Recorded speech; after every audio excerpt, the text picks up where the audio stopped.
The wind howled through the jagged peaks, carrying with it a biting cold that cut through the thin jackets of the 4 paranormal researchers.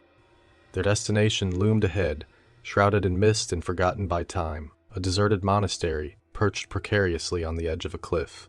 The walls, once white, were now stained with age and neglect, cracked in places where nature had begun to reclaim its hold. The monastery was nameless on the maps, a mere footnote in the annals of local history. But to those who whispered its legend, it was known as the place where the holy and unholy had once collided. Dr. Evelyn Marlowe led the group, her footsteps sure and steady despite the uneven terrain. An experienced researcher with a reputation for uncovering truths that others feared to face, she had assembled a team of like-minded individuals, all drawn to the mysteries of the supernatural. There was Marcus, the tech expert, who carried the equipment necessary to document their findings. Fiona, the historian, whose knowledge of ancient texts was unmatched, and Daniel, a former priest turned occult investigator. As they approached the monastery's towering gates, a sense of unease settled over the group. The air felt thick, oppressive, as if the very atmosphere was warning them to turn back. But Evelyn pressed on, her curiosity outweighing the growing fear gnawing at the edges of her mind. They stepped inside, the heavy wooden doors creaking on rusted hinges. The interior was eerily silent, save for the distant drip of water echoing through the stone corridors. The walls were lined with faded murals depicting scenes of religious devotion, though many were defaced, their figures twisted into grotesque shapes that seemed to leer at the intruders. "This place is ancient," Fiona whispered, her voice barely more than a breath. "The records I found said it was abandoned over a century ago after the monks disappeared." "Disappeared," Marcus repeated, his voice skeptical but tinged with concern.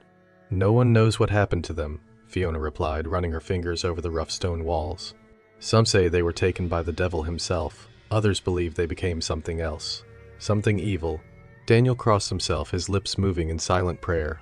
Evelyn noticed but said nothing. The former priest had his demons, and this place seemed to stir them. They moved deeper into the monastery, the corridors twisting and turning like a labyrinth designed to confound the senses.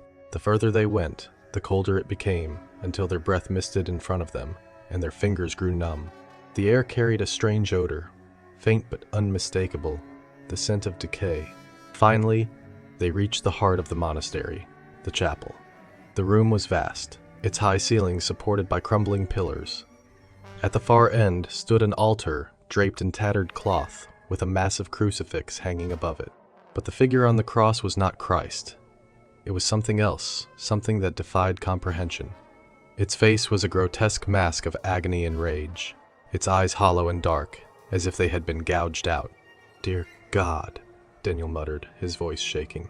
Evelyn approached the altar, her eyes narrowing as she examined the strange symbols carved into the stone. They were unlike any she had ever seen, a blend of ancient languages twisted together in a way that made her head ache to look at them. "These carvings, they don't belong here," she said, tracing the lines with her fingers. "This is something older than the monastery, something darker." Suddenly, a gust of wind swept through the chapel, extinguishing their flashlights and plunging them into darkness. The temperature dropped sharply, and the smell of decay grew stronger, almost suffocating. "Evelyn, we need to get out of here," Marcus said, his voice tight with panic. But before she could respond, a low, guttural sound echoed through the chapel. A sound that did not belong to any living creature. It was a growl, deep and resonant, that seemed to vibrate through their bones. Daniel fumbled with a lighter, and the small flame flickered to life, casting long shadows across the walls.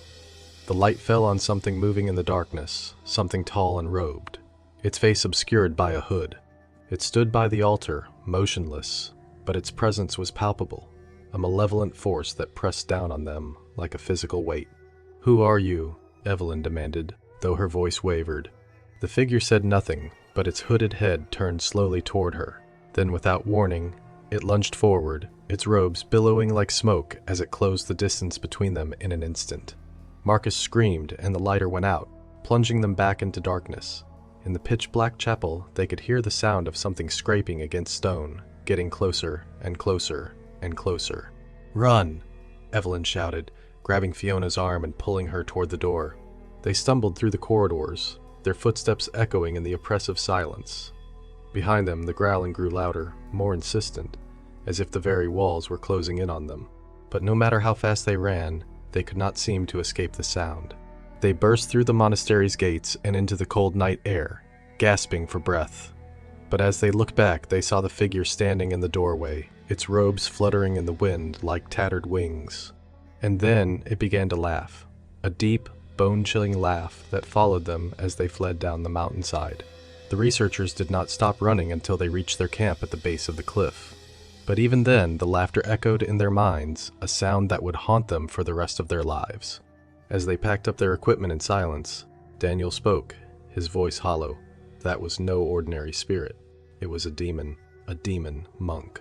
Evelyn nodded, her hands shaking as she stuffed her notes into her bag. She knew they had uncovered something terrible, something that should have remained buried. But the truth was out now, and there was no going back. As they drove away, the monastery loomed in the distance, its dark silhouette a reminder of the evil they had awakened.